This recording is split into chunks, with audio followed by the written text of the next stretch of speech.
and the cells around me were empty. It was just me in cell B2. And then I suddenly found something that resonated with me when on the second or third night, I heard the prisoners from the black prison adjacent to the white prison. Like behind. It was like a wall that divided, and they were singing, absolutely singing as a united group the whole night long. And because of a banned book I had read, I knew that when prisoners do that, they are singing for the condemned man who is to be hung the next day. So I knew in my head, tomorrow morning they will hang somebody. Who? I wouldn't know. And then somewhere in the morning, silence, absolute silence. And then you only hear the clinking of the keys. Saying goodbye. Yeah, exactly. It was like sending him well and showing empathy, the importance of empathy and support. And then I heard a priest give somebody last rites, and then there was more commotion, and then a silence. But apparently they had brought with them 2 or 3 prisoners and a wheelbarrow, because I heard the squeaking wheel, patently to take the dead body away after he had been hung. And whilst they waited here and the execution took place there, they looked into the cell doors, and there was, we called it a Judas hole. It had a little flip over it, and they would flip it open, and then they could look inside. And so they finally saw, in this cell there is somebody. And in a very South African Cape Afrikaans style, they said to me, "Wat is jy hier for? What are you here for?" And I said, Security Terrorism Act Section 5. And the little hole closed, and then a little while later it opened again, and in they shoved a piece of newspaper into which was wrapped tobacco. So like a support, you know. It was empathy. It was support. It is so important that solidarity can be expressed in many ways, and that's a real way.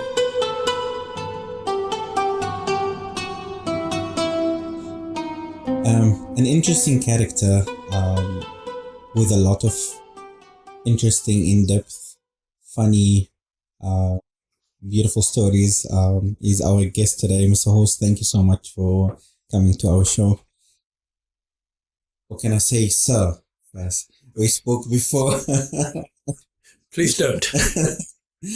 I want to start from the beginning. Your childhood. You showed me a beautiful picture from Namibia. If you can tell us about the family dynamic.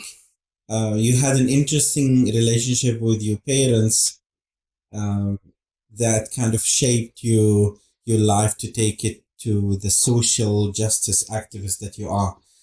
If we can start from there, we can start with the family dynamic first. Sure. The photograph is just me at the age of 2 next to a traditional Herero woman in her traditional dress, where she's obviously doing the washing in the backyard, and my mother instructing me to learn how to do washing myself.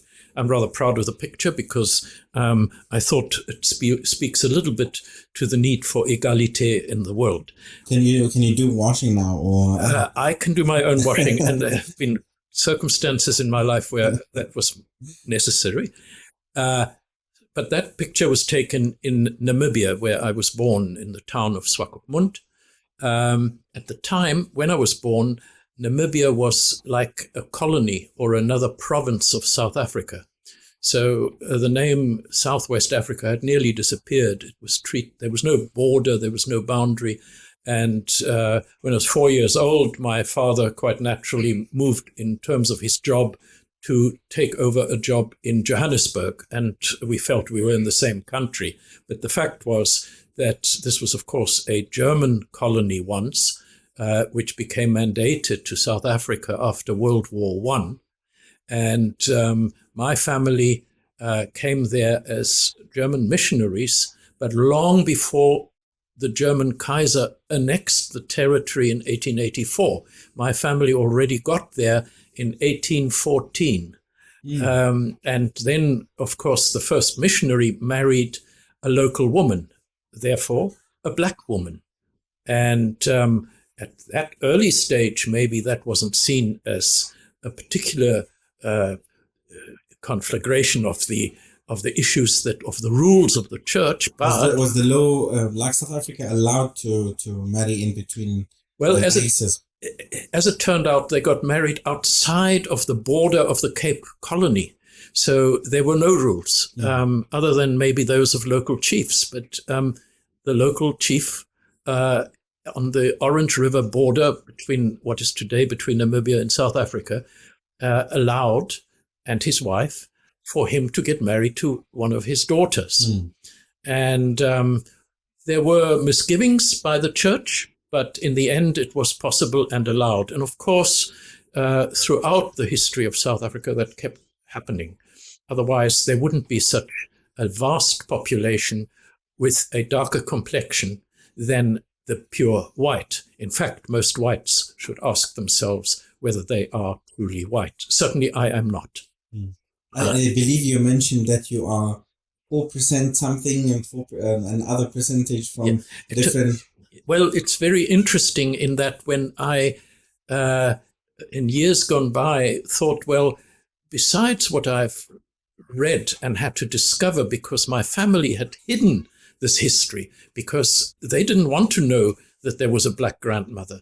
They thought that brought them so close to the edge of being reclassified, colored, and therefore losing the rights and the benefits and the prestige and everything else that comes with it. So that was always hidden. And I remember when my father came home one day, I was a teenager with my brother, and he brought a book home and he said, I think you need to learn about this proud history that we've got about Namibia, and here our forebears were integral to it and important. And he got up to page 3, and the first sentence on the next paragraph read, Heinrich Schmelin, who's my forebear, was a strong man with few demands of life. He came to the Northern Cape and married a black woman and lived like one of them. And my father closed the book and it disappeared. Never got mentioned. Never mentioned again, other than my brother and I nagging my parents regularly saying, but what is this about the black grandmother? And my father would just studiously look past us as though we hadn't asked the question. And my mother would sometimes say, well, one doesn't really know. There's no proof. Anyway, I found the book, and it's here on my bookshelf, by the way.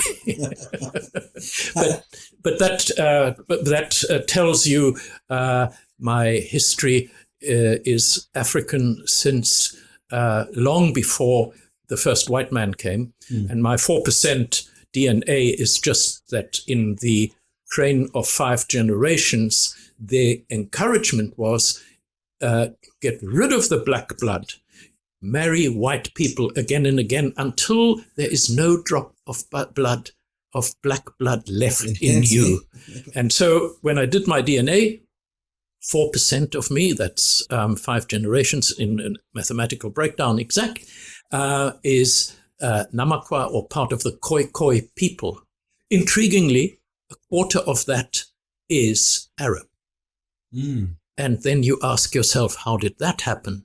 That's another long story, but it shows that Africa was not a static place in history. Just like Europe, just like the Middle East, just like Asia, people moved north and south. And part of this family that I am related to told me through oral history that they actually were people who migrated from the Mediterranean 2,500 years ago to Ethiopia, to Sudan, to Somalia, all the way down until they met some people and mixed with them. From there, you keep mentioning the relationship between yourself and your parents.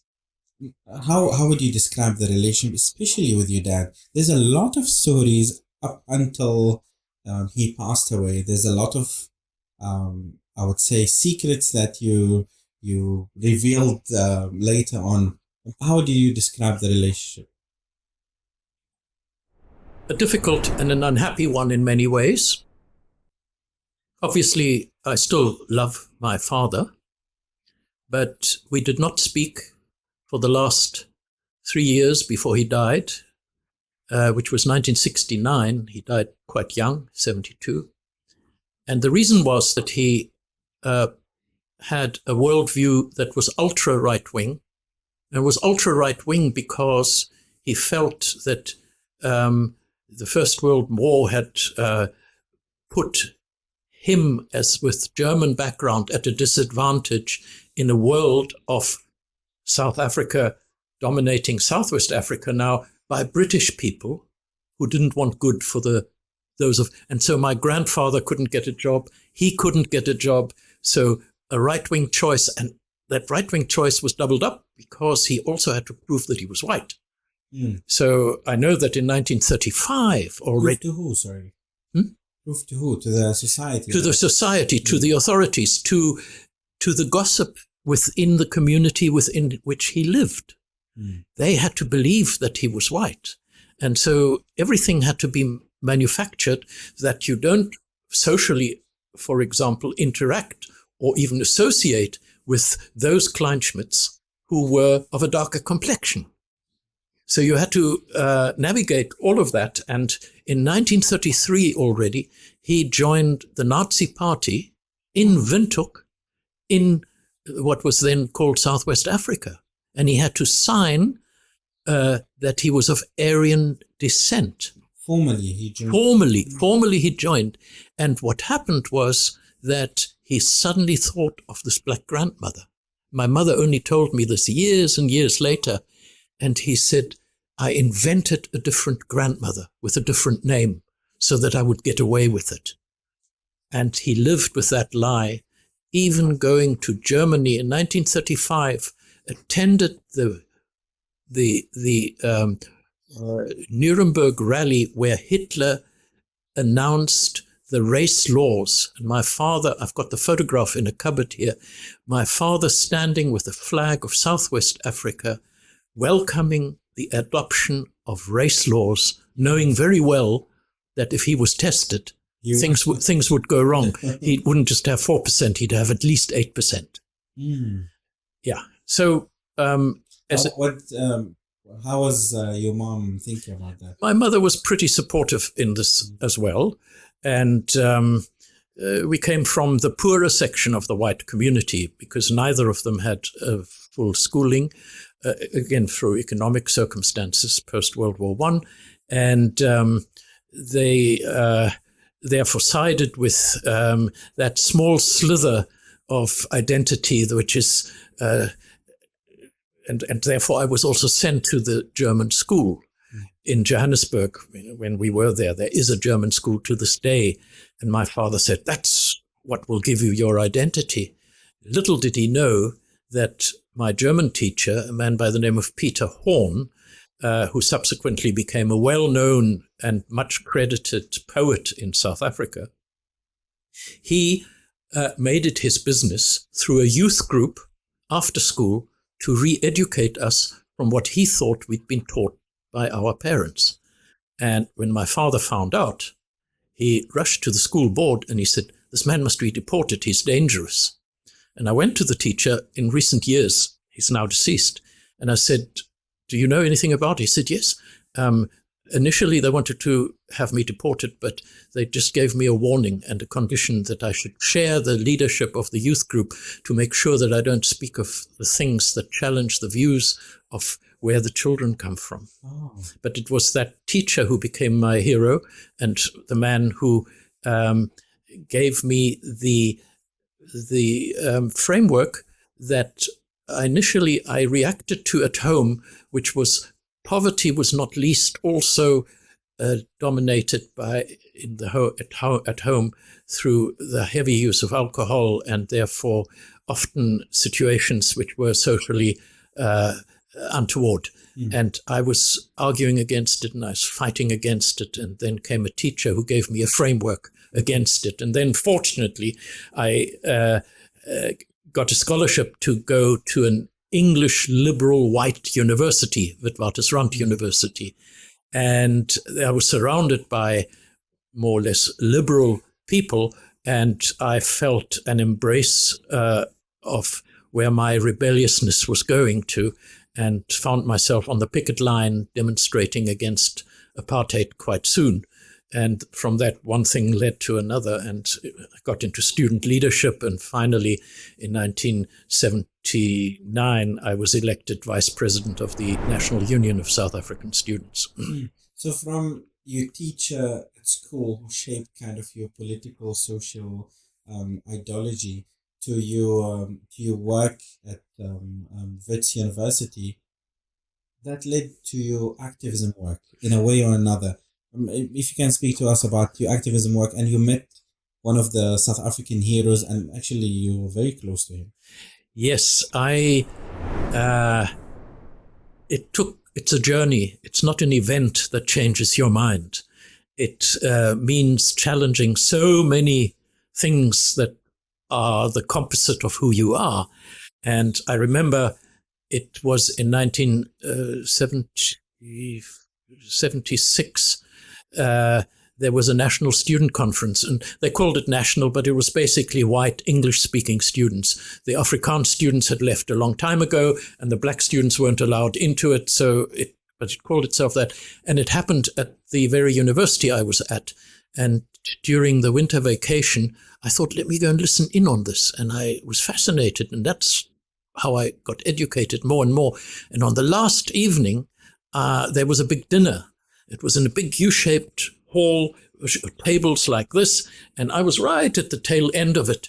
And at a certain stage, the student leaders said, we all stand up now and we sing the apartheid national anthem. Mm-hmm. And because we may be critical of apartheid, but we are loyal to the state. Mm. I didn't know any better. I stood up and I sang full breath in Afrikaans, the national anthem, except a black guy opposite me whom I hadn't spoken to because we were so noisy that it was difficult to talk across the table. He sat. And then when we all sat down, he stood up. And alone, he sang Nkosi Sikelele, which is today our national anthem. Mm. I heard it in 76 for the first time. You were like sitting there. Yeah, in front of me. And for the first time I hear it. I hadn't heard it, but the people next to me were far more politically sussed.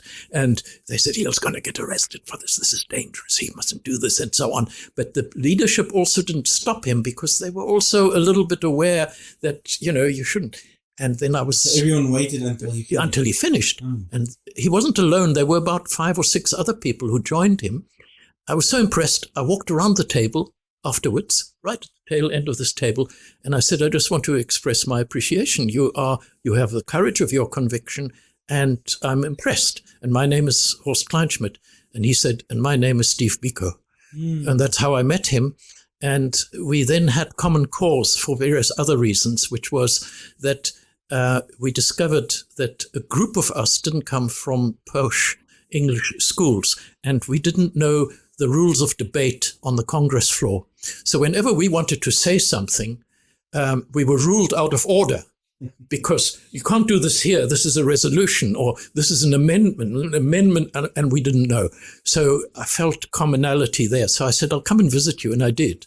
And I went to Durban on a regular basis, and he then... Was he based there? He was a medical student, first-year medical student at the University of what was then called Wentworth, yeah. Mm. There's a lot of interesting, funny political stories with your interaction with Steve Biko. But one of the things you mentioned before we start, that you're not religious. You joined the South African Christian Institute with Steve Biko. Can you just put us through this? Yeah, so, at the very tail end of my student years, Steve Biko had, of course, broken away from the White Student Union and formed the Black Consciousness Movement and the South African Student Organization. But he was not a racist. White people like to think that he, in fact, the white people at the time said, he's following the example of apartheid, separate development. I said, no. I understand him differently. And so after I finished my studies, I was meant to become a teacher, but I couldn't because the authorities had decided that I was a danger to white children. And therefore, I was taken to court and had to pay back my scholarship. And then I was offered a job at the South African Christian Institute, the organization started by the Reverend Beyers Snow Deer. And he had also progressed in his thinking. And he said, if we start a solidarity organization, then the black part of it must be autonomous enough to make its own decisions. And so although I'm able to raise the funds for it, so that Steve Biko and others could run what we call Black community programs, I will not sit on the board and I will not exercise control. There's a time when this paternalistic white attitude must end. And so he said to me, and you will have to change the attitudes of white people. You start something called White Community Program. And needless to say, Steve Biko's operation was hugely influential and successful till he was banned 2 years later or so. And my side had to be closed down because we had no access, not even in the churches or anywhere, where the only support we got was from some students and they were organized anyway. So he was then banned, and I visited him several times where he was banished to King Williamstown in the black township called Ginsburg. I stayed there. I stayed with his mother in the same house, and we formed an organization to assist the then first releasees from Robben Island who had finished their term of imprisonment. And so we created that organization, which, again, I was just the fundraiser for, but I made no pretense at wanting influence or direction over it. Speaking about imprisonment, you were arrested, I believe 1975, if that's... That's correct. What was the reason that you got detained? And there's an interesting story about singing and the prison as well, if you can share it with us. Well, in my job at the Christian Institute was to publicize to the world what happened inside South Africa's prisons to political prisoners. So the newspapers were no longer reporting on it, having self-censored themselves. But if the Christian Institute said and printed on hard copy, this is the state of imprisonment, so many are detained, so many are sentenced, so many are banished, etc., and there is any number of allegations about torture, then we wrote it down, and the newspapers would then say, the Christian Institute says that. And that was their way of getting out of it. Sorry. And so I got detained in essence for that. There was a ruse by which the police used under the Terrorism Act, which said, we don't have to charge him. We can just arrest him and keep him indefinitely in detention. The 90-day law had been overhauled, so it was now for as long as they wanted to. They just arrived at my door one morning and searched the house for 4.5 hours.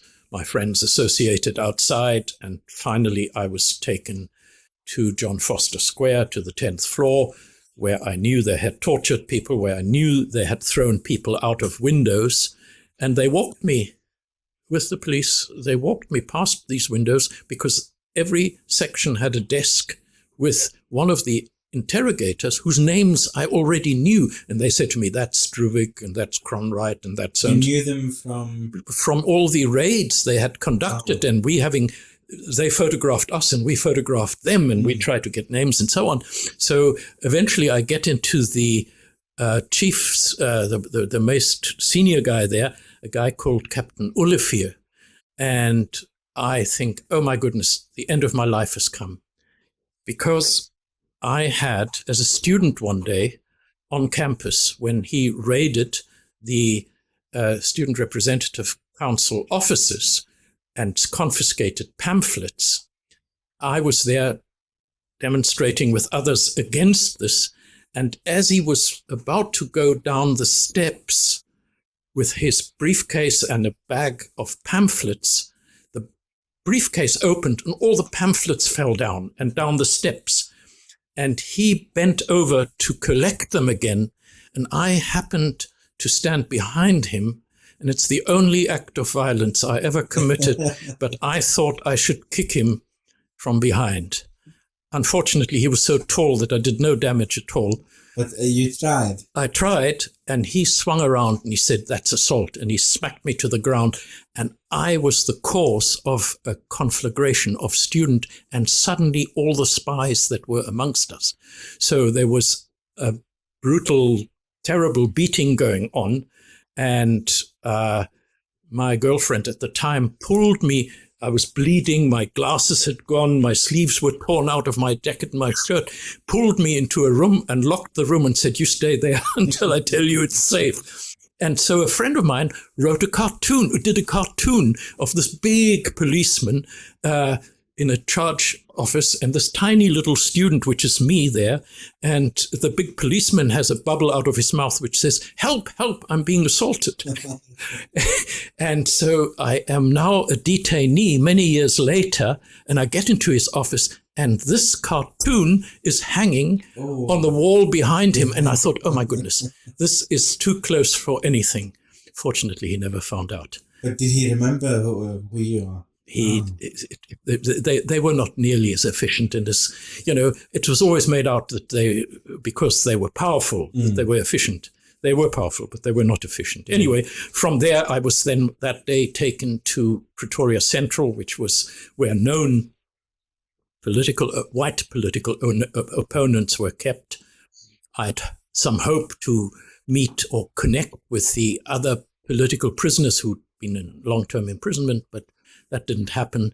And my first few nights, they put me into a set of 6 cells. I didn't know where I was. And the cells around me were empty. It was just me in cell B2.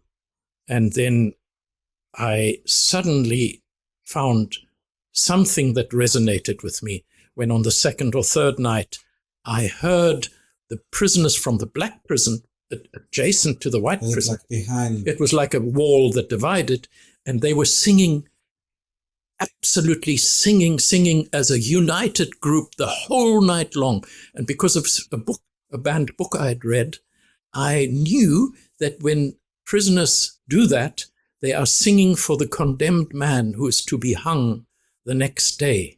So I knew in my head, tomorrow morning they will hang somebody. Who? I wouldn't know. And then somewhere in the morning, silence, absolute silence. And then you only hear the clinking of the keys. Saying goodbye.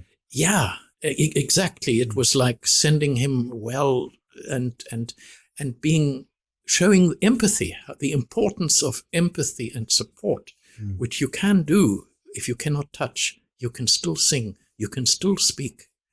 And then just hearing the keys, and then the key locking and unlocking, and a commotion stopped outside what seemed to be my cell door. I couldn't look out because it was a sheet of steel with just that little Judas hole in it, which you can only look into, but you can't look out. And then I thought, can't be me, surely can't be, but you're scared and you're not sure.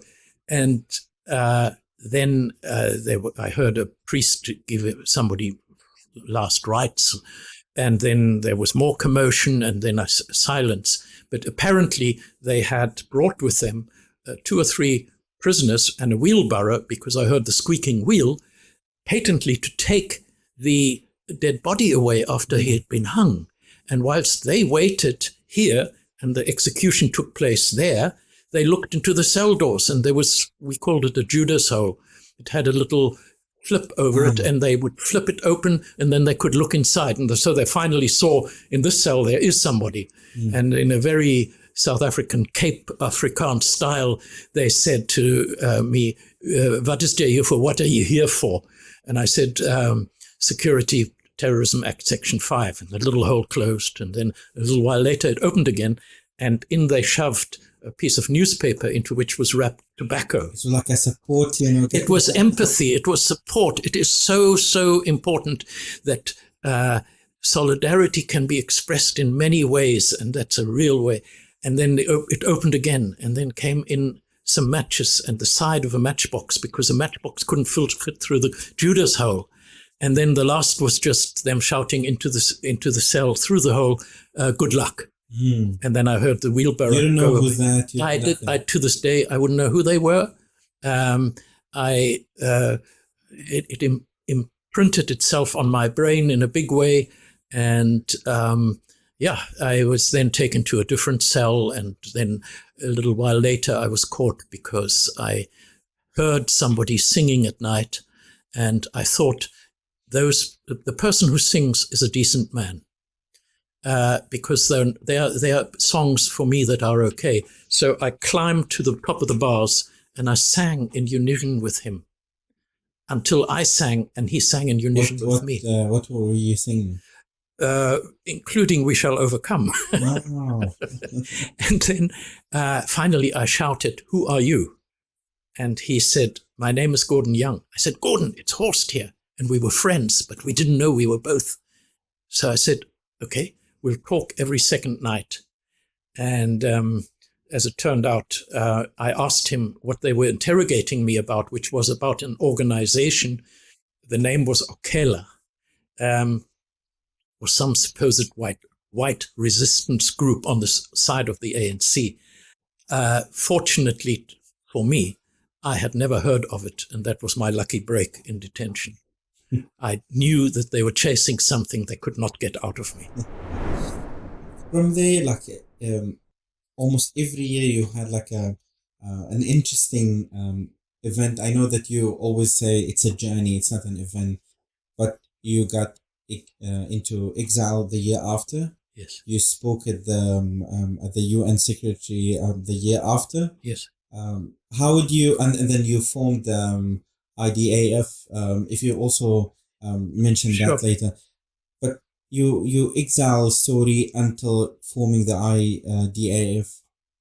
How was it? Well, so one day after nearly 90 days of solitary confinement, I was released because they had nothing technically against me. I was angry. I was vulnerable. I was very, very disturbed, but I was angry. And two people had served 10 years imprisonment, and I knew the mother of one of them, Mrs. Amma Naidu. And I went to welcome her son after 10 years, Indris Naidu, 10 years imprisonment.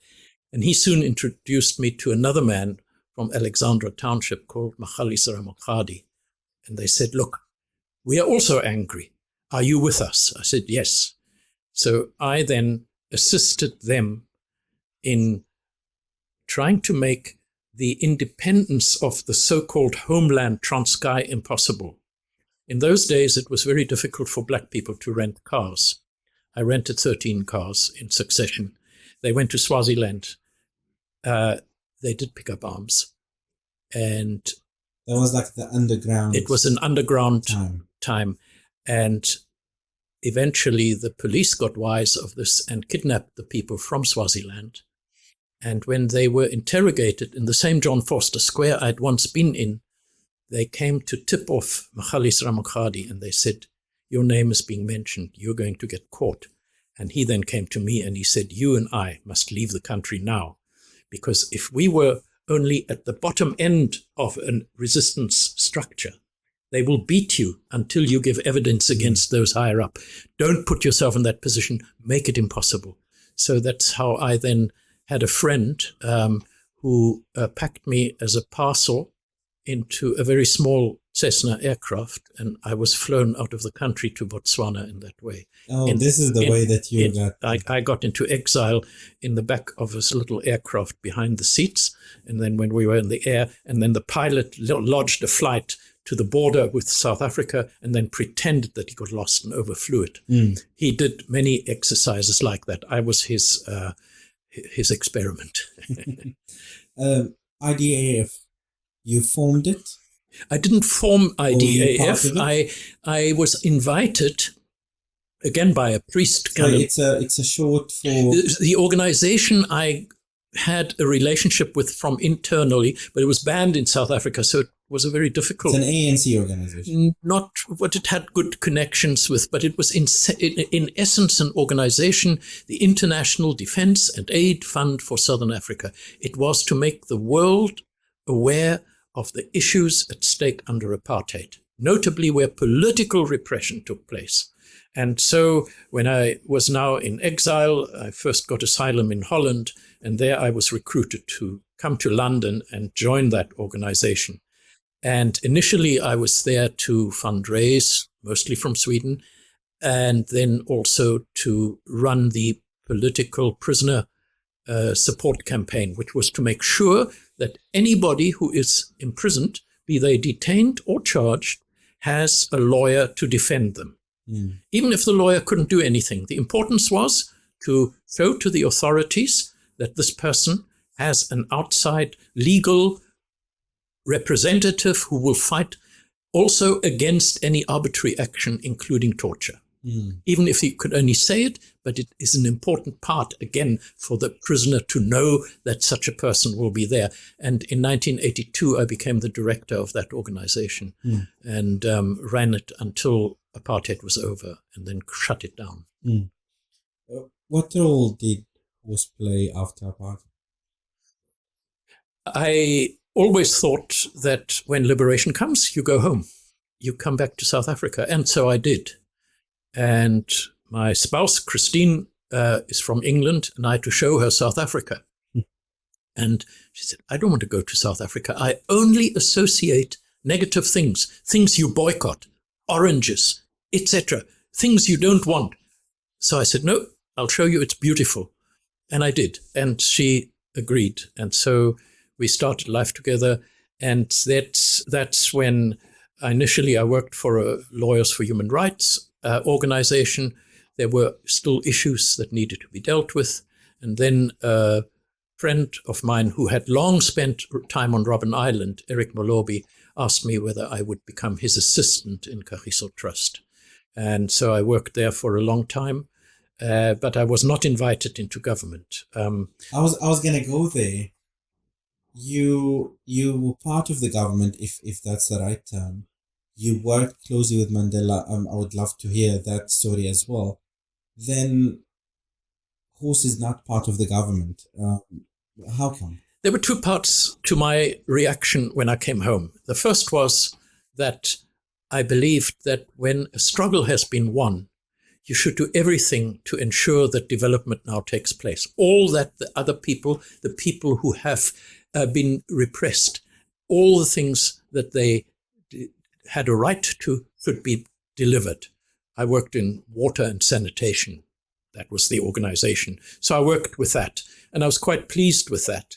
I didn't want to per se go into government as a politician, but also when such employment didn't offer itself to me very easily, when I tried, it turned out that I didn't quite cut it as far as my erstwhile comrades in the ANC were, and I was ignored until 1999, when the Mbeki administration took over. Suddenly 3 ministries came to me and said, we are running into trouble in the different administrations, and you have a bit of experience, don't you? Yeah, I've got a bit of experience. And so that's when I was offered the post of head of the fisheries ministry here for South Africa. And you worked in that for? I worked there I worked as fisheries head for 6 years. I then resigned in despair when I found that the political heads were trying to force me in the first instance for equity's sake of racial composition of my 750 staff. Amongst them, I had 50 or 60 scientists with a PhD, and they were all white, and they were also conservative. And so they said to me, get rid of them, they're white. And I said, but I can't replace them with anything because we haven't trained enough people yet. They said, it doesn't matter, you must still get rid of them. And I thought that was a problem, And the second thing, they came to me and they said, and not only, and they told the staff in an assembly, and you have 176 too many colored people. And that damaged the morale in our department terribly. And then some other things happened that clashed me with the leadership in Pretoria, and then I resigned. But before I go to my final, point, which is, I see that you're waiting on your clothes. There's certain figures in the government now, or in the South African political area, if that's the right term, that you've dealt with, certain figures, certain names. Where do you see South Africa, especially now with GNU going, especially that you dealt with these names, whether it's like high figures, whether it's like, I believe you mentioned Zuma, Thabo Mbeki, etc. Where do you see South Africa is going to? I'm delighted that our former foreign minister, Naledi Pandor, took a strong line in regard to Palestine. I believe her explanation rings true absolutely. She argued it, as I would argue, and supported her in this. If justice and equality is denied to people, and I can see it happening in front of my own eyes in real time on Al Jazeera every day, then my own integrity is at stake if I don't stand up and make myself known for supporting those who are fighting for their justice and their equality. And I'm pleased that our government, and I understand even in terms of the new GNU government, the foreign minister, I heard him say so in a speech very recently, that he is supportive of the very line that Naledi Pandor, his predecessor, took. And I think that is the only right thing to do. And I'm delighted with that. And I believe civil society could act as a watchdog over our government, as I am still part of civil society, and that we can mobilize people to remind the government that after we've said so, we should also do something about it. Solidarity beyond words is an imperative, especially if you know what's happening to people in the prisons of in Israel, to the Palestinians' imprisonment, and so on. If you see the terrible destruction, you've got to stand up and do more than just shout solidarity. That solidarity must mean something in practice. Finally, Palestine has a massive, massive impact on Horst's life personally. I know some of it you might want to keep private, some of it you might share with us. When did Palestine surface into your life, and what kind of impact does it have to you? And now with the war in Gaza. Yes, for many a year I desisted from commenting on the Palestine situation, even though I had my misgivings, because my former wife is Jewish, and therefore my daughter identifies as Jewish and has spent time in Israel. And so I felt that out of some relationship I need to sustain with my daughter, that I should refrain from being on the barricades for Palestine. About 5 years ago, I said to her that my silence would now be broken, because I felt that the situation long before the 7th of October event had reached the stage where silence meant complicity, and I did not want to entertain that.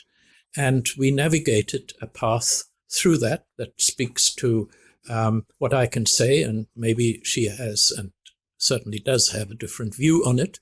And that's a very difficult and hard path yet to navigate, because the divide that the Israel-Palestine divide has opened the world to is going to be with us for a very long time.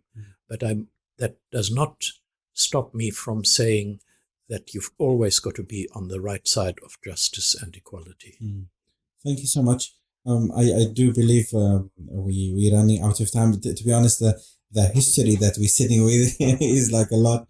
Now you're working on 2 books. One book was about the history that you worked with, and the other book you didn't share a lot with.